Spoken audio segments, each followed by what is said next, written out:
Coucou tout le monde, ici Nonogame, on se retrouve pour l'épisode 3 de Amnesia. Bon visionnage.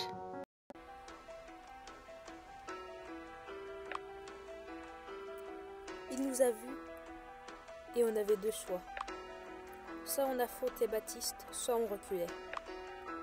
Comme Baptiste ne souriait plus, le garçon a pris son sac à dos et a disparu dans la foule. Au même moment, Baptiste a vite caché le sac sous son manteau et s'est dirigé vers nous. Eric, on a peut-être vu quelque chose qu'on n'aurait pas dû voir. Et je n'aime pas la façon dont Baptiste nous regarde. Moi non plus, mais ce qui est fait est fait. Il nous a vus, ça ne sert à rien de courir. Je sais, on va attendre qu'il nous approche. C'est la meilleure chose à faire. Je ne veux pas qu'il pense qu'on l'a suivi jusqu'ici. Baptiste a salué le garçon, puis il s'est redressé. Il a mis le sac dans sa poche et a serré son revers. Il s'approchait de nous de façon décisive. Et lorsqu'il était à quelques pas de nous, il s'est incliné devant nous avec un grand respect. « Bonjour Tiché. Je suis content que tu ailles mieux et que tu aies suivi mon conseil d'aller faire un tour. »« Bonjour docteur. »« Bonjour. »« Baptiste, pourquoi n'es-tu pas au cabinet en ce moment ? » ?»« Je rendais visite aux patients. Les blessures sont fréquentes maintenant que les routes sont gelées. Il semble que le garçon avec lequel on vient de te voir aime courir et ne fait pas attention à la glace sur la route. Je lui ai dit plusieurs fois d'être prudent, mais ça ne sert à rien. Il comprendra quand il sera blessé. Vous seriez surpris de voir à quel point ce garçon est agile. Je n'ai jamais vu un enfant aussi habile que lui. Ouais, il m'a presque renversé. Tu as été blessé ? Non, mais c'était chaud. Heureusement que j'étais là pour l'aider. Je vois. Tiché, les résultats sanguins sont arrivés. Les analyses sont arrivées, déjà ? Je peux les voir ? Bien sûr, Tiché, je n'ai rien à te cacher. On ne l'aurait pas dit il y a quelques minutes. Tu as dit quelque chose, Eric ?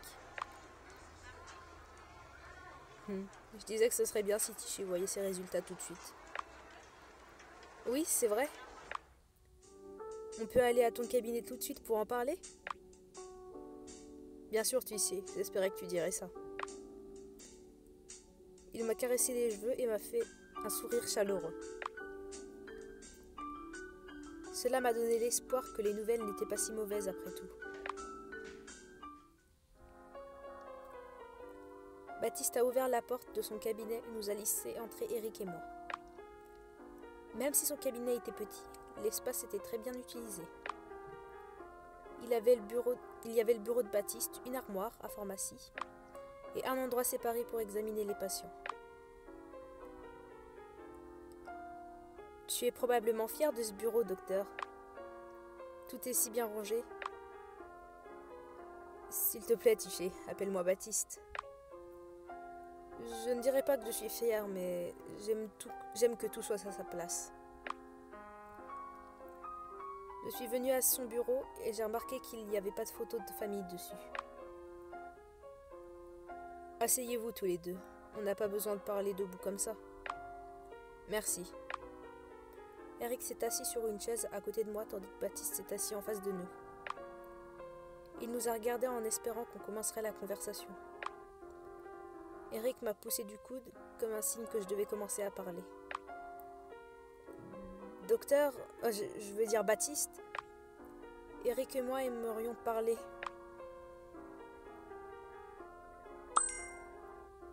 Eric et Julie s'inquiètent pour ma santé et j'aimerais connaître ton opinion. Eric, Julie et toi n'avez pas à vous inquiéter dans ce cas. Les analyses sont complètes et Tiché va bien, à part l'amnésie. Oui, à part l'amnésie. C'est une bonne nouvelle. Baptiste s'est penché au-dessus de la table et a dit d'une voix douce. Tiché, je ferai tout ce que je peux pour t'aider à retrouver la mémoire. Mais tu dois tout de même comprendre que tes souvenirs pourront revenir demain ou jamais. Je le sais. Bien sûr, docteur. Mais ce n'est pas la seule raison pour laquelle on est ici, n'est-ce pas? Baptiste est resté assis sur sa chaise et a fermé les yeux et a soupiré doucement. Je sais que vous voulez une explication pour ce que vous avez vu aujourd'hui. J'avoue, je suis curieuse. Je vais tout te dire, Tiché. Bien que je n'avais pas l'intention de t'exposer à tout ça si tôt. L'exposer à quoi, docteur? Eric, tu sais combien je te respecte. Mais ça doit être entre Tiché et moi. Tu dois respecter le droit de la vie privée du patient. Bien sûr, je comprends. Je t'attendrai dehors, Tiché. Merci, Eric. Eric est lentement sorti et a fermé la porte derrière lui. Une fois seul, Baptiste s'est levé de sa chaise et a sorti le sac à main que le garçon lui avait donné de la poche de son manteau. Il semblait si petit dans ses mains. Le garçon qui a trouvé ce sac est Alex. Et je suis son tuteur. C'est pour ça qu'il m'a apporté le sac. Il a trouvé le sac? Où ça? Dans les bois. Ce garçon adore déambuler. Incroyable. Il aurait pu être blessé comme moi. Je lui dis tout le temps de ne pas errer dans les bois, mais Alex est un esprit libre. Il a perdu ses parents dans un accident de voiture. C'est horrible, pauvre garçon. J'ai fait de mon mieux pour sauver ses parents, mais j'ai échoué. L'ambulance n'est pas arrivée à temps. Le garçon était dans la voiture quand l'accident s'est produit? Oui, mais il n'avait pas de blessure grave.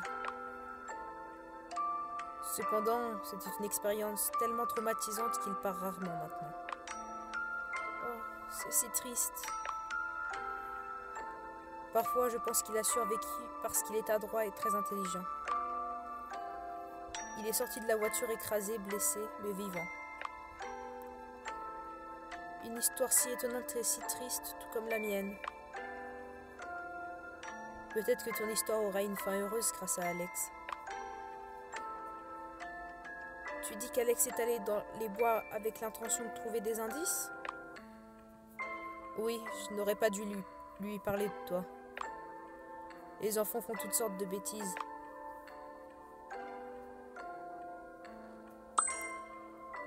Alex est un garçon très courageux et j'aimerais le rencontrer. Est-ce que je peux? Bien sûr, mais quand le moment sera venu.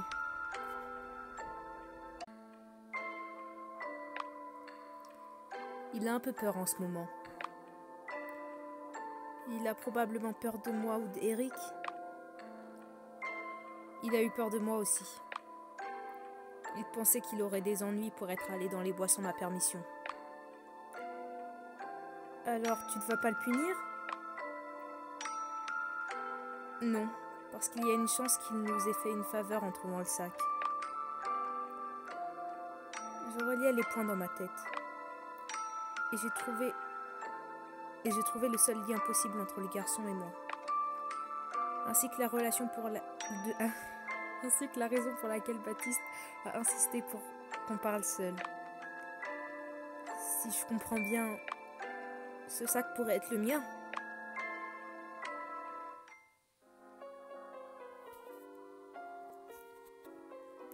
Le visage de Baptiste brillait d'excitation et d'espoir. Parce qu'il était peut-être sur la bonne voie pour découvrir qui j'étais et comment j'y suis arrivée. Alex a trouvé le sac près de l'endroit où tu as rencontré Eric pour la première fois. Je n'ai pas eu le temps de lui demander s'il y avait d'autres indices. Parce que toi et Eric êtes venus à ce moment-là. Oh non, Alex s'est enfui à cause de moi. Je ne pense pas. Je pense qu'il a eu peur d'Eric. Ce n'est pas possible. Eric est si gentil et attentionné. Il m'a tellement aidé. Je veux dire Julie aussi. Pendant que je parlais joyeusement d'Eric et de Julie, Baptiste a baissé les yeux et est redevenu un homme fier et réservé. Il m'a soigneusement remis le sac à main et a attendu ma réaction.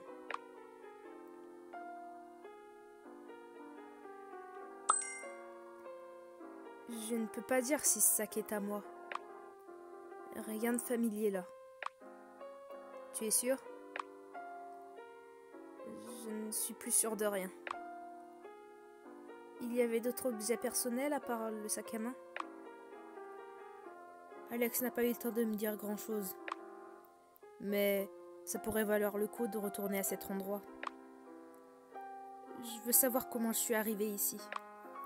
Mais j'ai aussi peur de ce que je pourrais découvrir. Qui sait ? Peut-être que ce sac à main détient la réponse. J'ai soigneusement ouvert la boucle du sac et jeté un coup d'œil à l'intérieur. J'ai vu exactement ce que je pensais voir. Un rouge à lèvres. En plus du rouge à lèvres, il y avait 2 autres objets importants. Une clé et un flacon de parfum. Est-ce que certains de ces objets te semblent familiers ? Non, presque toutes les femmes ont ça dans leur sac.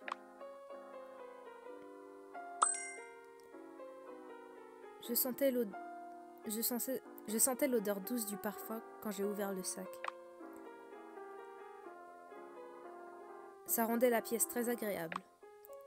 C'est la raison pour laquelle j'ai décidé de sentir un peu mieux le parfum. Tu lis dans mes pensées. Je voulais te dire d'ouvrir le flacon de parfum d'abord. J'ai l'impression que ce parfum va me plaire.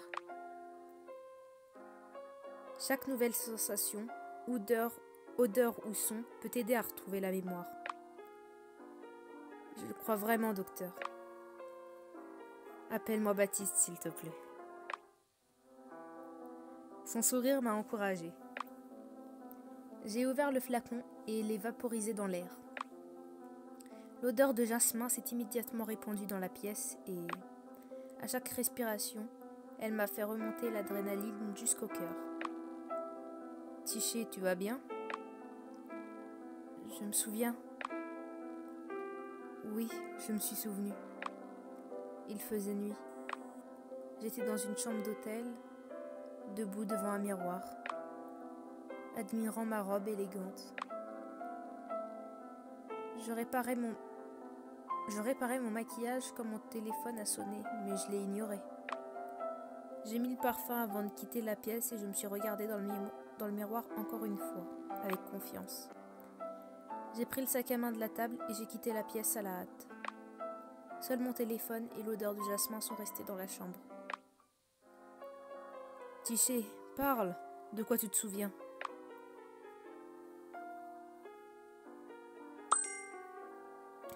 Je me souviens de la dernière fois que j'ai utilisé ce parfum.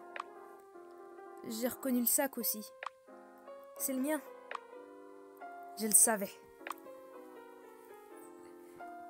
Comment peux-tu le savoir ? Je veux dire, je croyais que tu retrouverais au moins une partie de ta mémoire de cette façon. On est sur la bonne voie. Ma tête est en désordre. Je suis tombée de ma chaise et j'ai fait tomber la bouteille qui s'est cassée dans un grand bruit. Eric, qui se trouvait devant le cabinet, est entré tout de suite et m'a vue inconsciente dans les bras de Baptiste. Le lendemain, je me suis réveillée sans connaître l'heure du jour. Pendant que j'y réfléchissais, je me suis rendu compte que je ne me souvenais même pas comment je m'étais rendue du cabinet de Baptiste à la maison de campagne. J'ai vu Eric et Julie parler à voix basse dans le salon. Bonjour. Tiché, viens, rejoins-nous. J'espère que t'as bien dormi. Hier a été une journée difficile. J'ai bien dormi, je me sens bien maintenant. Tu te souviens avoir vu le docteur Baptiste ?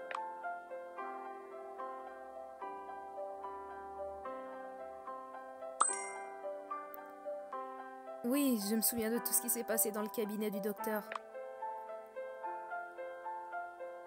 Dis-nous ce dont tu te souviens, s'il te plaît, parce que je n'ai entendu que du bruit. Et je me suis précipée dans le cabinet sans frapper. Je m'inquiétais pour toi. Eric était sincèrement inquiet, ce qui me mettait mal à l'aise. J'étais consciente que j'avais complètement changé leur vie avec mes problèmes.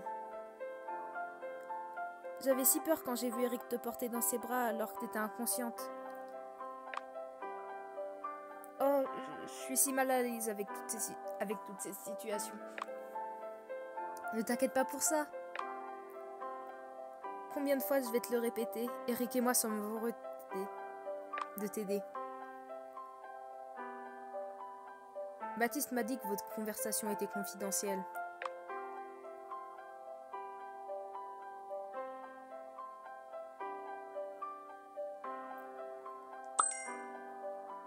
C'est vrai, mais je ne veux rien vous cacher.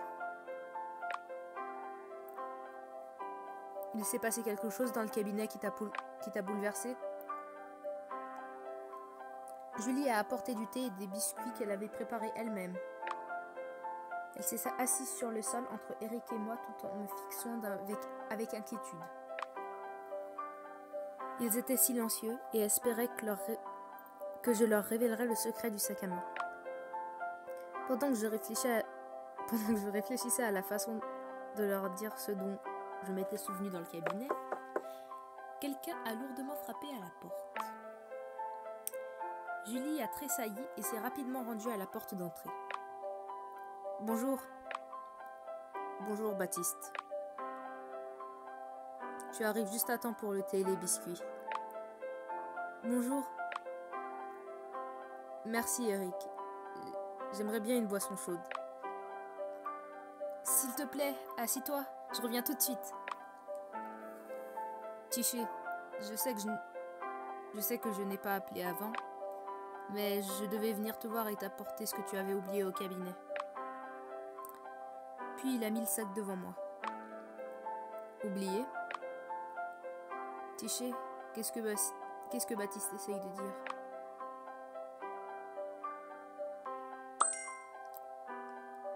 J'ai réussi à me souvenir d'un fragment de mon passé hier, dans le cabinet. Baptiste m'a apporté le sac, et il s'est avéré que c'était le mien. Comment? Oh mon Dieu, c'est incroyable! Je sais, mais c'est aussi effrayant en même temps. Voilà ton thé, Baptiste. Merci, Julie. Qu'est-ce que j'ai manqué? En fait, pas grand-chose. Maintenant que nous sommes tous là, je vais vous dire ce dont je me suis souvenu. Personne n'a dit un mot quand je parlais de mes souvenirs de l'hôtel. Si j'ai bien compris, tu t'en es souvenu à cause du parfum.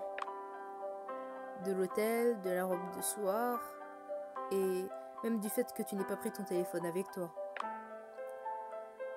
Je n'ai probablement pas laissé le téléphone là exprès. Parce que je suis sûre qu'il m'est arrivé quelque chose ce soir-là et que je n'aurais pas appelé à l'aide. C'est horrible. C'est si horrible, je ne veux même pas y penser. Cela veut dire que tu te souviens de quelque chose la veille de l'accident? C'est vrai? Tu ne portais pas de robe de soirée quand je t'ai trouvé. C'est un grand soulagement que ta mémoire revienne. Mais ce n'est pas un réconfort car on ne peut pas te relier à la personne de ton passé. Peut-être qu'on réussira à le faire aussi. Tu souris, ça veut dire que tu te souviens aussi d'autres choses? C'est vrai. Je connais le nom de l'hôtel où j'étais. J'ai ouvert le sac et j'ai pris la clé. Je l'ai donnée à Eric et je lui ai dit de la regarder attentivement. Ce n'est pas possible. Fais voir. C'est la clé d'une chambre d'hôtel. Exactement. Je ne me suis pas tout de suite souvenu du nom de l'hôtel, mais j'ai senti un détail gravé sous mes doigts. C'est ça. Toutes les clés de cette chaîne d'hôtel ont une forme spécifique. Et elles sont identifiables par leur gravure. Comment est-il possible que tu en saches autant sur ces hôtels? Parce que j'y travaillais. Ah, ça me donne l'espoir que ma maison n'est pas loin d'ici.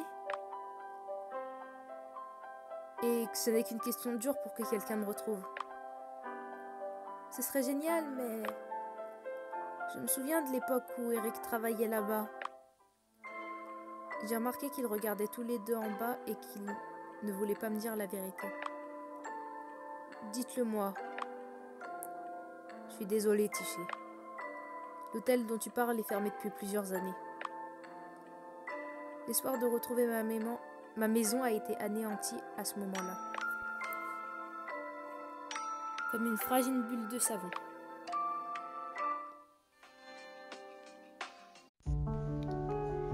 Voilà, c'était l'épisode 3. Je vous dis donc à demain pour l'épisode 4.